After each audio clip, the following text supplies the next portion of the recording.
भक्तों जनों, आज आप सुने पाताल लोक के राजा गणेश भगवान की व्रत कथा। माता पार्वती और गणेश शिव के छोटे पुत्रा है।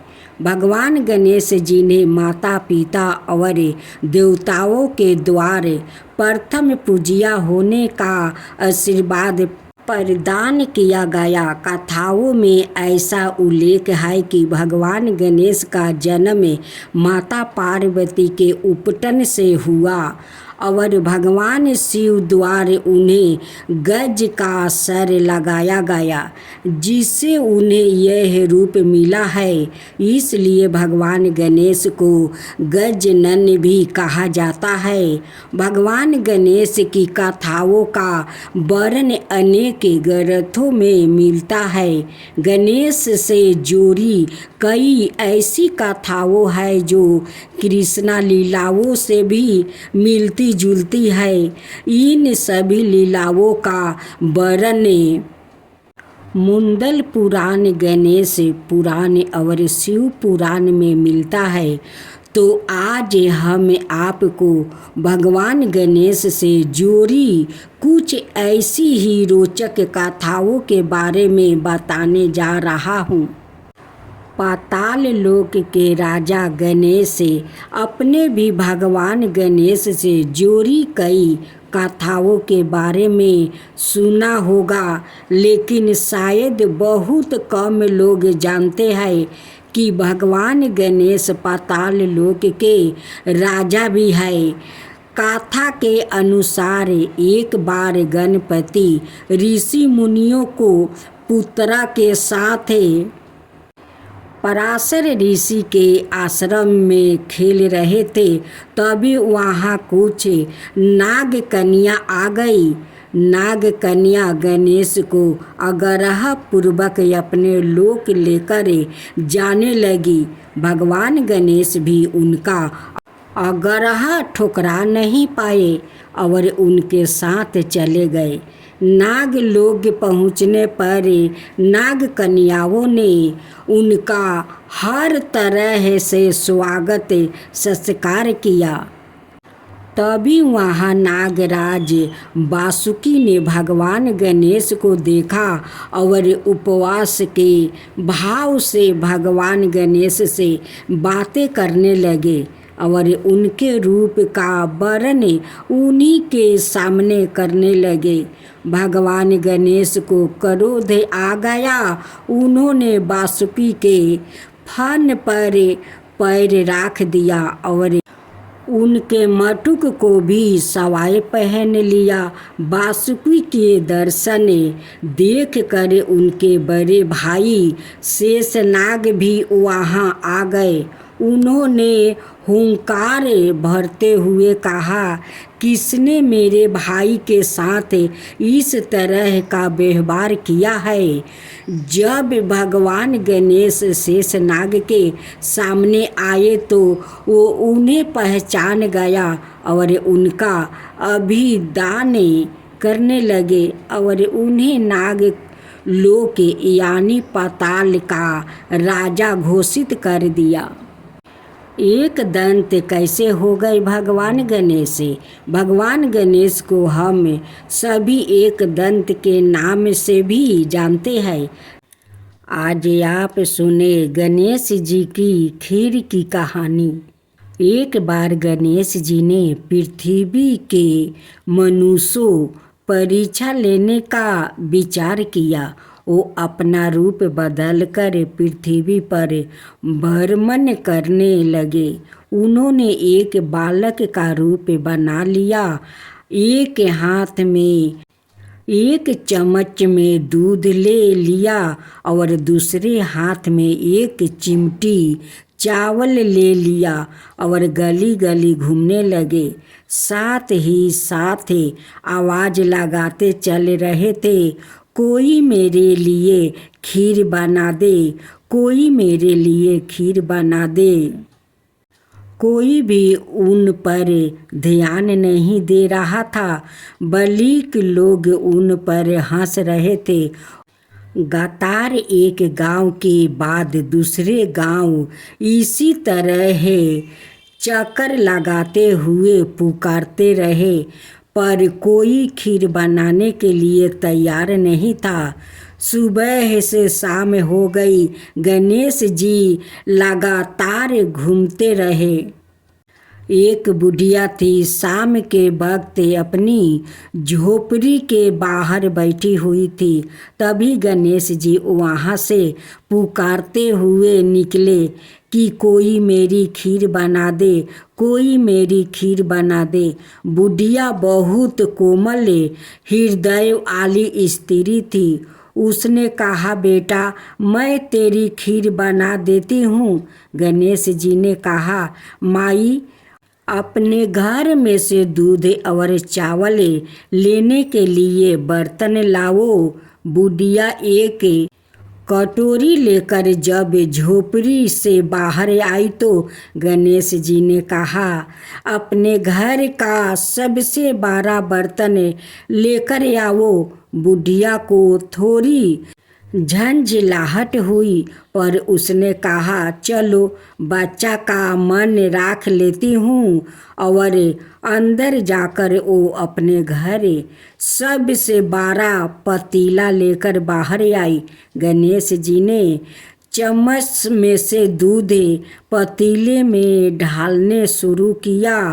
तब बुढ़िया के आश्चर्य की सीमा नहीं रही जब उसने देखा दूध से पूरा पतीला भर गया है। एक के बाद एक वो बर्तन झोपड़ी से बाहर लाती गई और उसमें गणेश जी दूध भरते चला गया।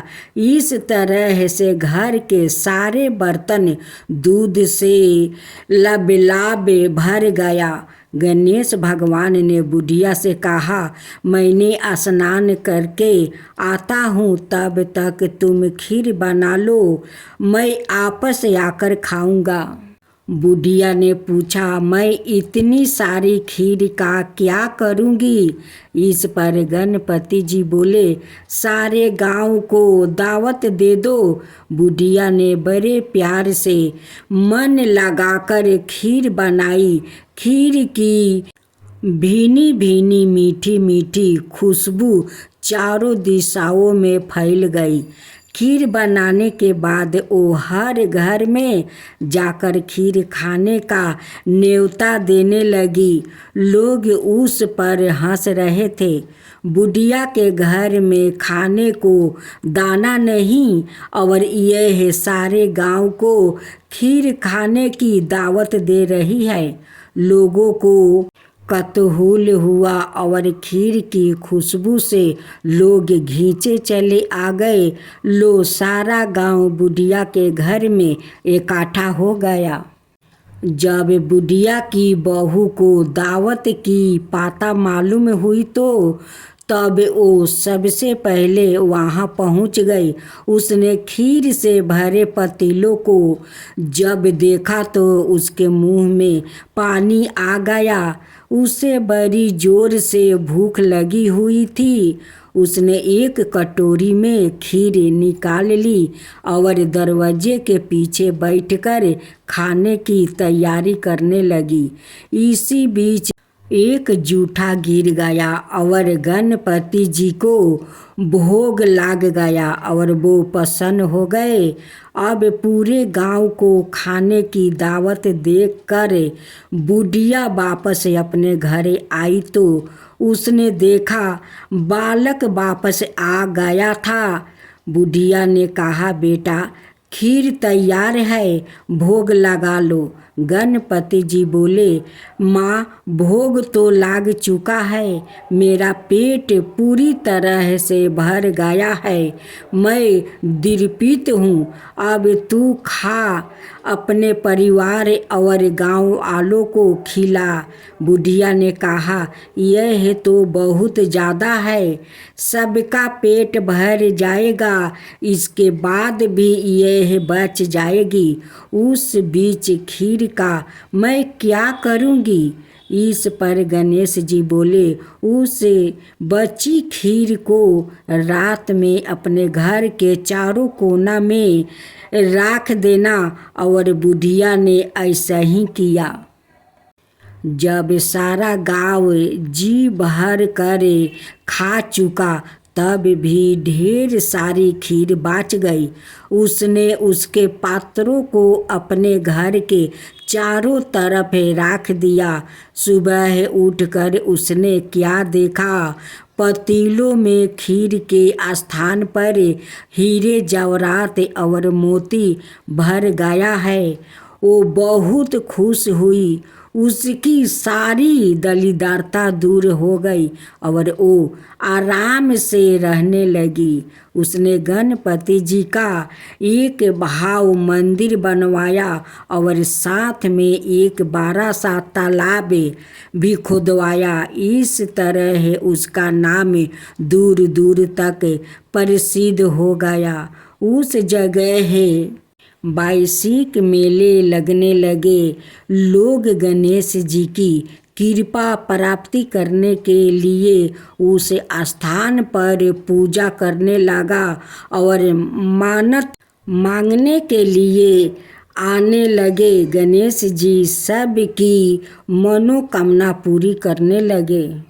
भक्तजनों, आज आप सुने गणेश भगवान और कुबेर जी का व्रत कथा। एक पौराणिक कथा के अनुसार एक दिन भगवान गणपति का जन्मदिन था। जन्मदिन का अवसर था, इसलिए बाल गणेश बेहद खुश था। कैलाश पर्वत पर खूब धूमधाम हो रही थी। उसी दिन धन के देवता कुबेर का आमंत्रण शिव जी के पास आया। शिव जी कुबेर के मन की अवस्था जानते थे। वो जानते थे कि वो अपने ऐश्वर्य का दिखावा करना चाहता है। उन्होंने गणपति जी को कुबेर के यहाँ दावत पर जाने के लिए कहा। अपने गणपति जी तो मिठाइयों को शौकीन था। खुशी खुशी तैयार हो गया और पहुंच गया कुबेर के यहाँ।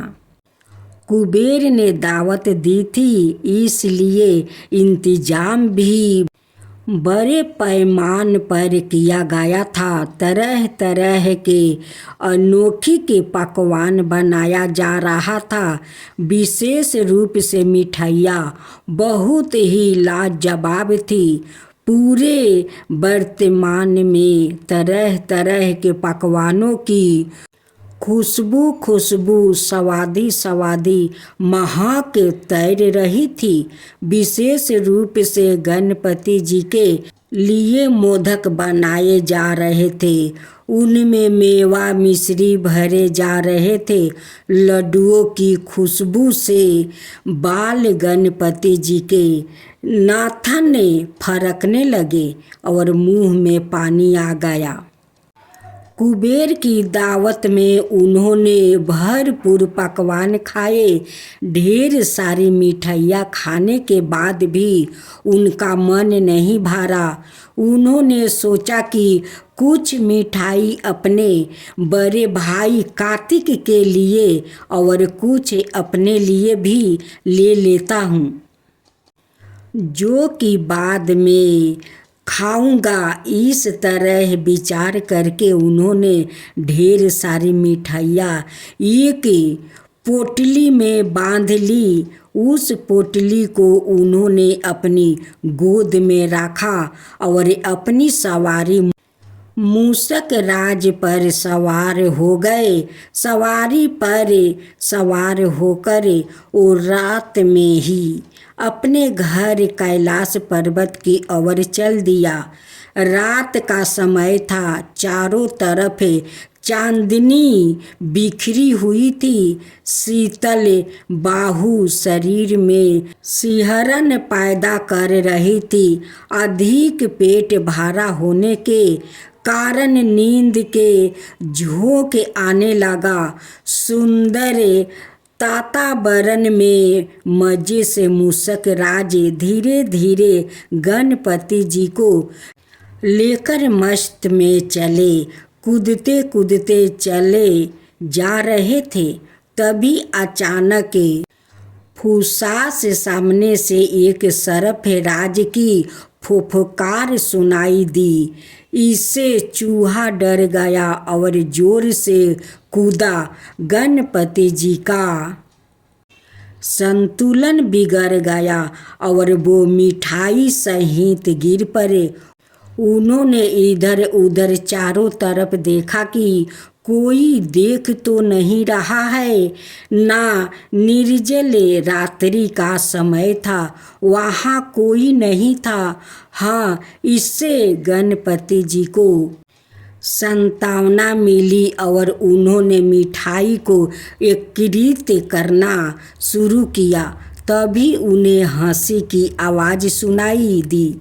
उन्होंने इधर उधर देखा, लेकिन कोई दिखाई नहीं दिया। हंसी को अपना भरम जानकर उन्होंने मिठाई को पुनः इकट्ठा करना शुरू कर दिया। उन्होंने मिठाई को अभी पूरा एकत्रित भी नहीं किया था कि उनकी नज़रें आसमान में हंसते हुए चांद की तरफ गई। आसमान में चांद हंसते हुए लोटपोट हुआ जा रहा था। चांद उनके नाटे कद, मोटे पेट, गज के सिर, मूषक की सवारी और उस पर ढेर सारी मिठाइयाँ के बिखर जाने पर उनकी हंसी उड़ रहा था। भक्तों को विघ्नहर्ता गणपति जी का जो रूप अति प्रिय है, उस पर चंद्रमा हंस रहा था। इस पर गणपति जी को बड़ा गुस्सा आया और उन्होंने चांद को डांटते हुए कहा, तुम्हें अपनी सुंदरता पर बहुत घमंड है। तुम मेरी मदद करने के स्थान पर मुझ पर हंस रहे हो। और उन्होंने क्रोध में आकर चंद्रमा को श्राप दे दिया कि धीरे धीरे उसके शरीर क्षय होता जाएगा, उसकी सुंदरता समाप्ति हो जाएगी और वो गगन से भी लुप्त हो जाएगा। गणपति जी के श्राप देने के साथ ही चंद्रमा का धीरे धीरे हर्ष होने लगा और कुछ समय पश्चात वो पूरी तरह से लुप्त हो गया। चारों ओर अंधकार फैल गया।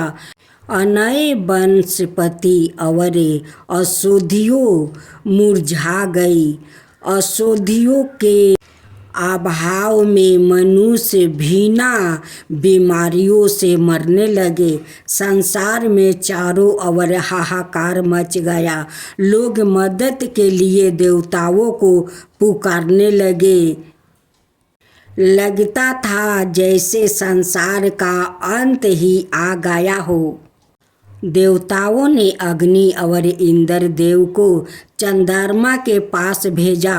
अग्नि और इंद्र देव ने चंद्रमा को समझाया कि वो गणपति जी से क्षमा याचना करे और संसार का उद्धार करे। चंद्रमा ने उनकी बात मान ली। गणपति जी को प्रसन्न करने के लिए वो ढेर सारे लड्डू और मलपुए लेकर उनके पास पहुंचा। अपनी भूल स्वीकार करने के बाद चंद्रमा ने उन्हें मोदक का भोग लगाया, जिससे गणपति जी प्रसन्न हो गए और उन्होंने चंद्रमा को क्षमा कर दिया। गणपति जी ने कहा, मैंने तुम्हें क्षमा किया,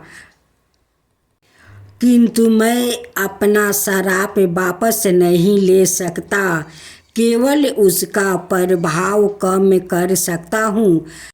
एक माह अंतराल में तुम अपना प्रकाश धीरे धीरे खो दोगे और फिर पुण्य उस प्रकाश को धीरे धीरे वापस प्राप्ति कर लोगे।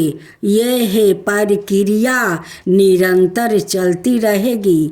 और हाँ, तुमने मेरा मजाक मेरे जन्मदिन पर उड़ाया था, इसलिए भाद्रपद चतुर्थी के दिन तुम्हारा दर्शन करने वाले व्याकृतों को झूठा कलंक लगेगा। चंद्रमा ने खुशी खुशी सभी बातें स्वीकार कर लिया। चारों तरफ प्रकाश ही प्रकाश फैल गया। तीनों लोग के प्रसन्न हो गए। चंद्रमा ने प्रसन्न होकर अमृत बरसाना शुरू कर दिया।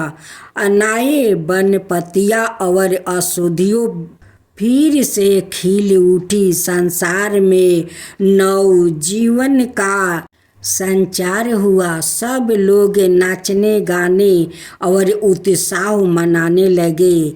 कहानी सुनना सुनाना बड़ा भला लगता है। अब आप बताइए इससे क्या शिक्षा मिली है।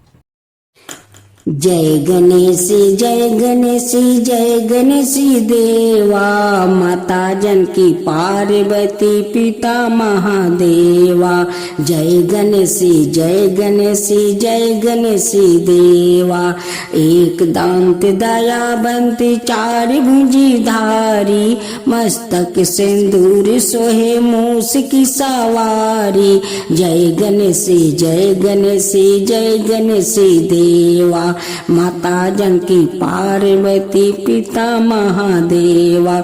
अंधन को आँख देते, कोढ़ियन को काया, बाजिन को पुत्र देते, निर्धन को माया।